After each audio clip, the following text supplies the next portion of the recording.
es Diálogos desde la Frontera, del Colegio de la Frontera Norte. Mi nombre es Sergio Cermeño, bienvenidos.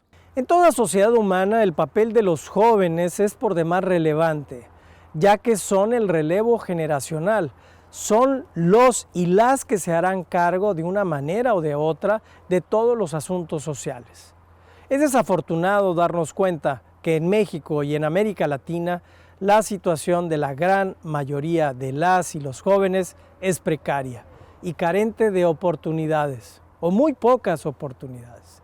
El tema de hoy es precisamente juvenicidio y la situación de los jóvenes en América Latina.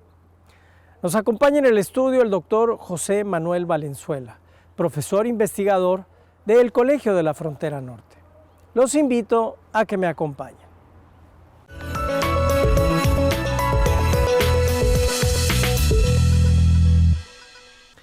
Bienvenidos a Diálogos desde la Frontera. En esta ocasión tenemos uno de los temas que más lastiman a la sociedad mexicana porque estamos hablando de nuestros jóvenes.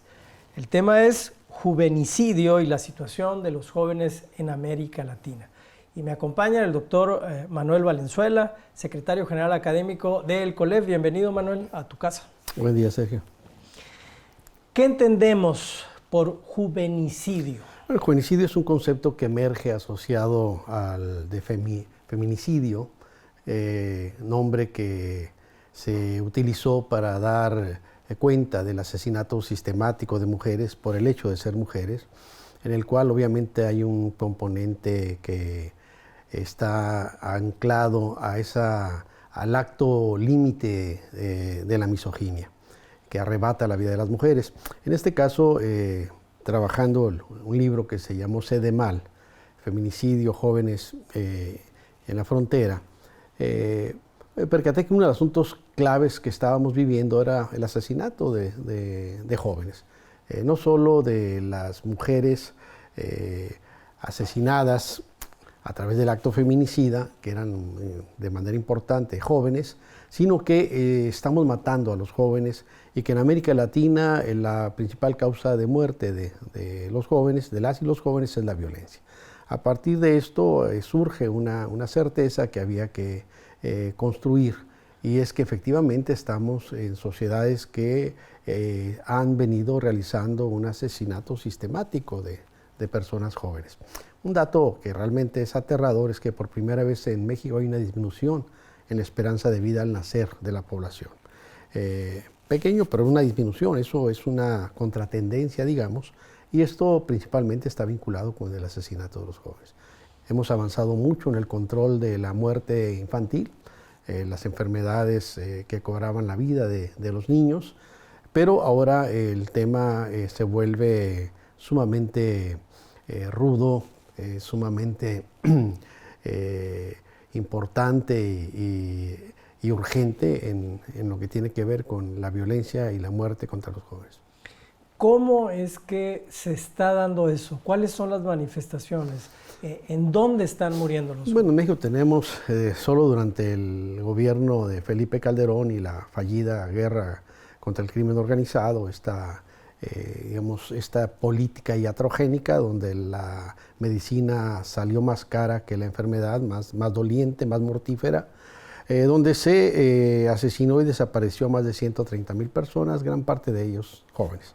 Estas estadísticas no bajan durante el actual gobierno y lo que tenemos es que prevalece este asesinato artero e impune de jóvenes desde distintos registros, muchos de ellos sí asociados al llamado crimen organizado, pero muchos otros también vinculados con formas de política y formas de control por parte de algunos organismos policiales que muchas veces matan a los muchachos. Esto, en el caso mexicano, ha sido muy claro durante los últimos años, pero tenemos muchos otros ejemplos que podemos colocar. El tema del Triángulo Norte centroamericano, Honduras, Guatemala y El Salvador, donde bajo las supuestas estas guerras contra las pandillas, las políticas de mano dura, supermano dura, etcétera, tenemos claramente una criminalización de jóvenes sobre todo aquellos que tienen algún tipo de elemento reconocible como tatuajes o adscripción a alguna organización barrial, como ocurre con la Mara Salvatrucha y el Barrio 18, quienes realmente han sido víctimas de arteras de muerte violenta. En el caso centroamericano tenemos el caso de los falsos positivos en Colombia, donde las prebendas que comenzó a otorgar el gobierno a militares que asesinaran a guerrilleros se convirtió en un pretexto para que empezaran a matar a jóvenes de los barrios precarizados y a campesinos, y los presentaban como guerrilleros caídos en combate, cuando en realidad era gente inocente a la que estaban matando, gran parte de ellos jóvenes.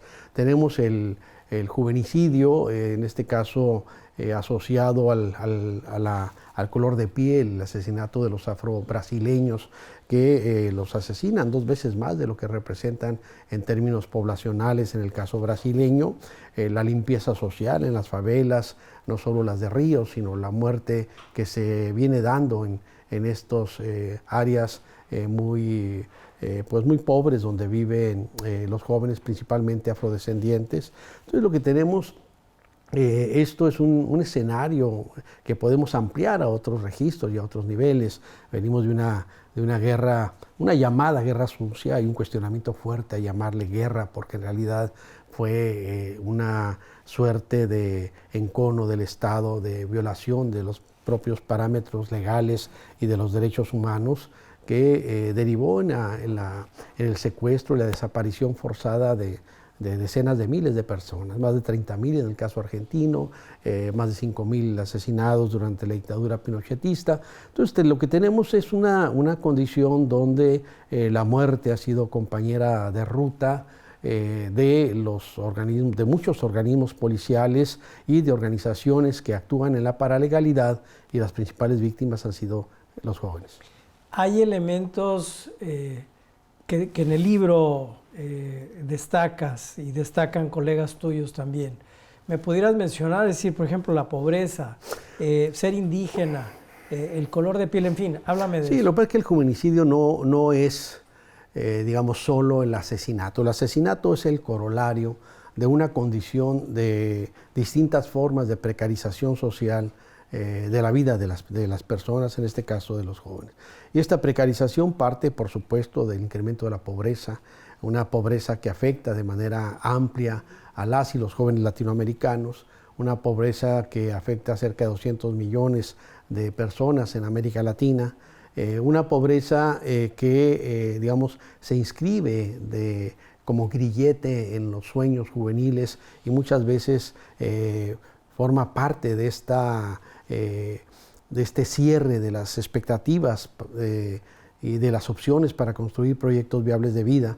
Pero no solo hablamos de la precarización económica, que podríamos nosotros describir desde el campo de la pobreza, desde el campo de la ausencia de oferta de empleos dignos, de empleos bien pagados. Trabajar no saca a las personas de la pobreza por los bajos sueldos que se pagan. 6 de cada 10 empleos que se generan en México se encuentran en la informalidad.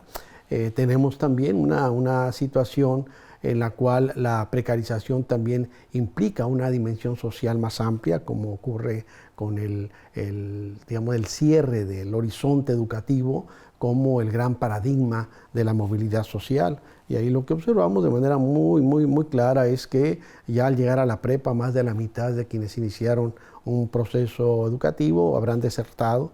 Entonces, esto al mismo tiempo, con la ausencia de empleos que les permitan construir esos proyectos, pues nos habla de un problema grave. Y se agrava aún más cuando tenemos que quienes terminan una carrera universitaria no van a trabajar en lo que estudiaron. Entonces, tenemos después todo un proceso de precarización simbólica, una precarización que pasa por estigmatización y criminalización de las y los jóvenes, particularmente de los pobres.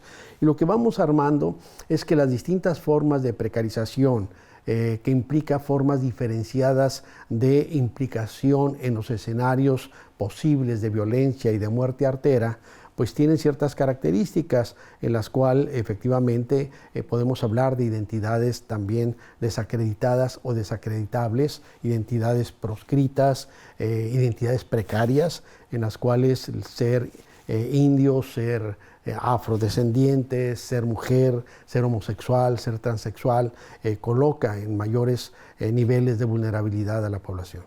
Hay una frase que es el título de uno de los capítulos del libro: más vale una hora de rey que una vida de buey. Una expresión que me gustaría nos explicaras dónde la encontraste, qué significa. No, esa frase la he utilizado principalmente en relación con el trabajo de Jefe de Jefes sobre corridos y narcocultura, y forma parte de una expresión muy popular, ¿no? A partir del crecimiento del narco en nuestro país, y que también es recuperada en corridos, ¿no? Y esto lo que te indica de manera muy clara es una suerte de presentismo juvenil en el cual se les cierran las posibilidades de desarrollar esos proyectos viables de vida, y entonces lo que sería la narcocultura, que finalmente tiene que ver con la presencia del narco en la construcción de sentido y significado de vida y de muerte en la población, pues efectivamente ante el cierre de opciones desde el campo laboral, desde el campo educativo, el cierre de oportunidades de movilidad para un sector muy amplio de nuestra población, pues el narco se va construyendo como esa opción disponible. Y entonces para ellos los jóvenes saben lo que implica en términos de riesgos, pero efectivamente también saben que vivimos en una sociedad consumista que publicita hasta el delirio el tener como sustituto del ser, y entonces para ellos que se les expropia esa posibilidad del tener todo ese conjunto de productos que lo que se les dice son los que garantizan la felicidad en las sociedades que vivimos, entonces se encuentran como único camino para acceder a ellos el narcotráfico, el llamado crimen organizado, etc. Entonces, para muchos de ellos, este tema de las mujeres trofeo, los Buchanan o el whisky de 18 años, las trocas, las Hammer, las armas de fuego, el poder asociado a esta impúdica exhibición de las armas y de la capacidad de actuar de manera impune frente a otros ciudadanos, pues se va construyendo y entonces se va asociando a la posibilidad de incorporarse en el narcomundo. Entonces, desde ahí efectivamente se conforman esas certezas donde surgen esto que también llamo los tonas, esos jóvenes que dicen todo o nada, más vale una hora de rey que una vida de buey, me la juego, y que efectivamente van a apostar sabiendo los riesgos que implican hacia condiciones y una aventura que al final de cuentas les puede proporcionar aquello que de antemano saben que trabajando 8 o 10 horas diarias en una fábrica no van a obtener. Manuel, vamos a ir a un corte. Estamos hablando de la situación de los jóvenes en América Latina. No se vaya. Qué bueno que sigue con nosotros en Diálogos desde la Frontera. Estamos tocando el tema de los jóvenes en América Latina con el doctor Manuel Valenzuela. Manuel, es un asunto, yo diría, dramático, trágico. A mí me gustaría saber tu opinión. ¿Qué papel jugamos todos en esto? Es decir, ¿qué papel juega el Estado?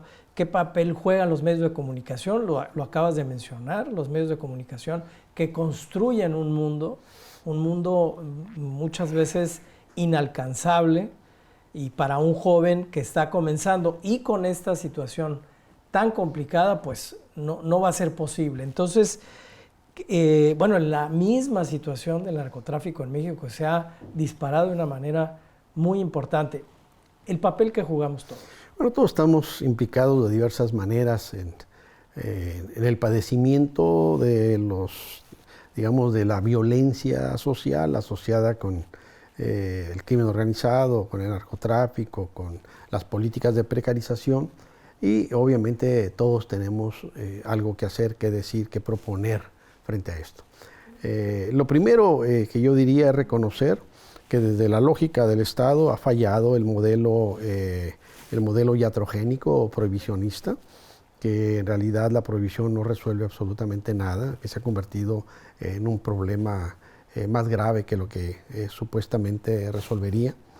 Tenemos también una suerte de ausencia de medios con capacidad para realmente plantear escenarios críticos frente a lo que estamos viviendo. En muchas ocasiones o vemos la subordinación a reproducir los boletines oficiales y en otros finalmente sucumben ante la propia violencia del llamado crimen organizado, como ocurrió con el Diario de Juárez, donde finalmente en 2010 publican una editorial donde dicen: señores narcotraficantes, reconocemos que ustedes tienen el poder, ustedes mandan, digan qué podemos decir, qué no podemos decir, nosotros lo haremos, pero por favor ya no nos maten. Les habían matado ya 2 de sus periodistas. Entonces tenemos desde ese conjunto de actores hasta pues lo que serían formas de organización y resistencia que han venido también dándose en la sociedad civil. Y todo esto nos lleva a un asunto central, que es lo que llamo yo la fractura del marco axiológico.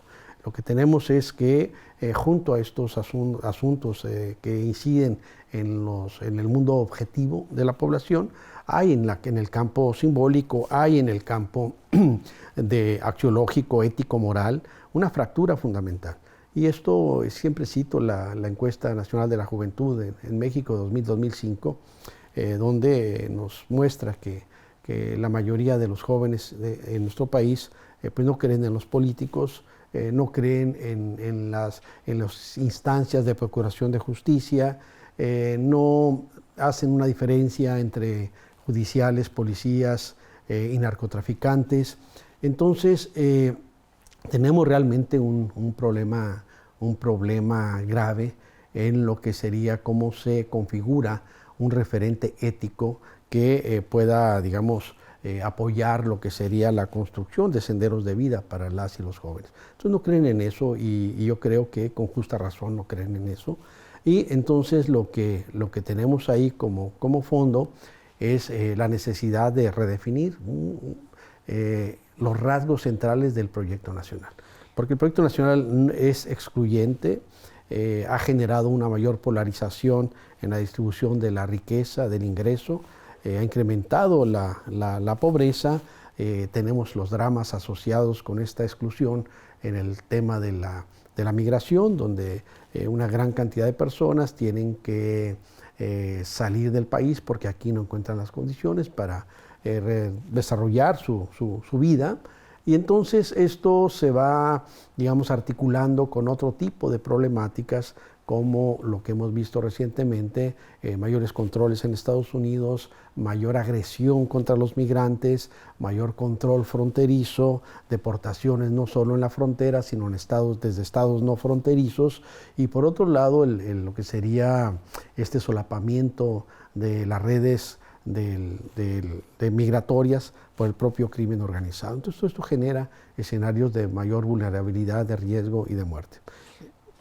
¿Qué pasa con este tipo de análisis, de aportación de la academia?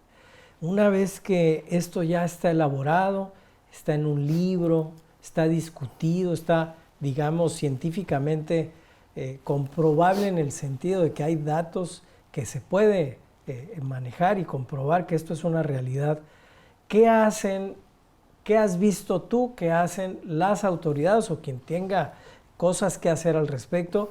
¿Qué hacen con esta información? Bueno, aquí ha sido muy importante, impresionantemente fuerte la recepción de esta interpretación, de este concepto. Yo digo, infortunadamente, ha tenido mucho éxito, mucha fuerza, y es infortunado porque este tipo de conceptos no deberían de existir. El éxito de esto es cuando no necesitemos hablar de feminicidio, de juvenicidio. Y lo que sí podría decir es que en América Latina ha sido muy potente la recepción y la forma desde la cual se ha incorporado esto en proyectos de universitarios, en programas académicos, en investigaciones que recuperan este concepto como eje. Y por otro lado, bueno, la disputa sigue en relación con lo que sería la las políticas de Estado en relación con este tipo de eventos. Todavía hay enormes resistencias. En Argentina ahora Macri ha optado por tratar de negar la muerte asociada con todo este periodo oscuro de la dictadura. Entonces esta idea de cuestionar estas certezas conformadas desde las ausencias que la población fue registrando en sus vidas, las ausencias, digamos, entrañables de sus personas queridas. Y en el caso mexicano, pues todavía hay deudas muy grandes. Simplemente en el caso Ayotzinapa todavía no tenemos una rectificación de la supuesta verdad histórica de Murillo Karam, que a todas luces fue una tomadura de pelo burda, y que, bueno, cada vez más la información que aparece, parte de la colocamos en el propio libro, pues demuestra que en realidad fue una impostura histórica. Vamos a ir a un breve corte, Manuel. No se vaya, estamos hablando de los jóvenes en América Latina. Regresamos. Qué bueno que sigue con nosotros en Diálogos desde la Frontera. Estamos hablando de la situación de los jóvenes en América Latina con el doctor Manuel Valenzuela. Manuel, estamos ya en nuestro último bloque. Me gustaría una reflexión final. Me llama la atención que este material, bueno, esté generando esta reacción. Me imagino que es por el impacto, es decir, afirmar y demostrar que en América Latina estamos matando a nuestros jóvenes es una cosa muy fuerte, porque ¿cuál sería el futuro de nuestros países en ese sentido? ¿Hacia dónde vamos? ¿Qué sigue? El futuro ya fue. No, otro de tus libros. Lo que tenemos es un problema grave. Hay una clara debacle del modelo neoliberal que se ha impulsado en las últimas décadas en nuestros países, pero también observamos un fuerte cuestionamiento y también un colapso de varios de los proyectos latinoamericanos que buscaron impulsar una opción distinta, ¿no? Me refiero al caso de Brasil, Argentina, de Venezuela, que está colgado de alfileres, Ecuador, que todavía está ahorita en procesos medio de transición y de redefiniciones. Pero por otro lado, lo que ha sido evidente es una apuesta que amplió la desigualdad social. Un proyecto mundial donde el 1% de la población en el mundo acaparó más de la mitad de la riqueza en el planeta, un mundo donde la mitad de la población ha vivido con menos de $2, ¿no?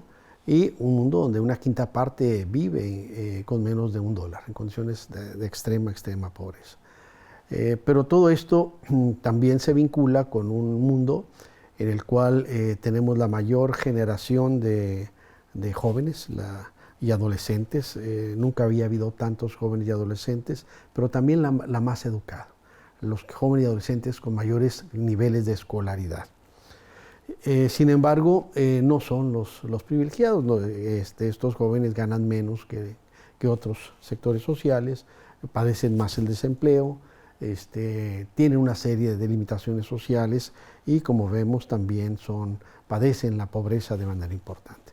Entonces, lo que habría que colocar en el escenario, pues es una condición donde efectivamente en América Latina el hecho de que la mayoría de los jóvenes mueran por elementos vinculados con la violencia, distintas formas de violencia, pues es un asunto realmente grave. El tema mismo de lo que señalaba, la no generación de los empleos que requieren estos jóvenes, se estimaba que en los primeros 10 años de este siglo se requerirían, está cerca no recuerdo ahorita la cifra exacta, pero estamos hablando en torno a 6, 7 millones de empleos que no se generan.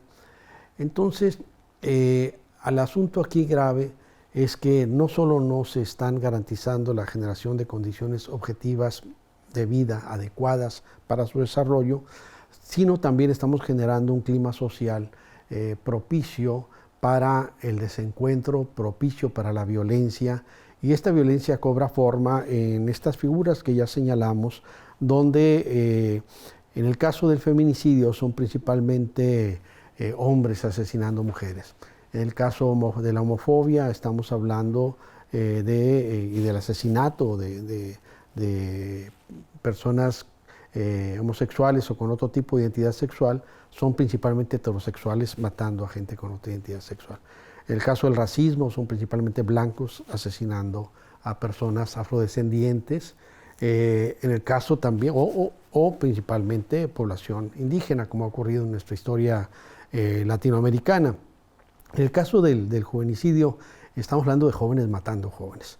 Estamos hablando de una dimensión en la cual requerimos efectivamente transformar esos escenarios en una crisis muy clara y donde ya no funcionan esos parámetros de un neoliberalismo que creía haber controlado el tema de las crisis.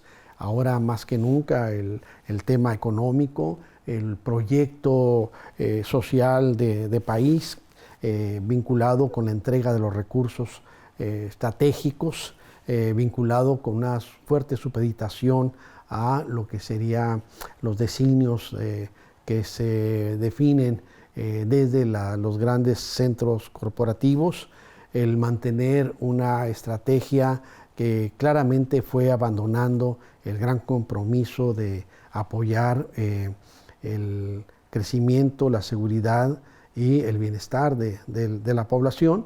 Entonces todo esto nos lleva a una condición sumamente complicada, inestable, crítica en América Latina, donde, y también en Estados Unidos, por cierto, y en Europa, donde, por supuesto, el otro factor, más allá de la desesperanza, es la gran cantidad de personas que comienzan a reaccionar desde distintos posicionamientos, desde distintos escenarios, desde distintas banderas, frente a lo que es este gran proyecto excluyente, frente a este gran proyecto que ha favorecido solamente la acumulación de la riqueza de unos cuantos.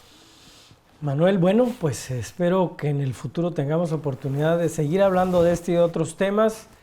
Espero que las cosas mejoren. Ojalá este tipo de estudios que se hacen en el colegio aporten, de hecho, son una gran aportación. En fin, te agradezco mucho tu presencia en Diálogos. Muchísimas gracias. A usted lo esperamos en otro programa, en otro Diálogos desde la Frontera, mismo canal, misma hora. Hasta entonces.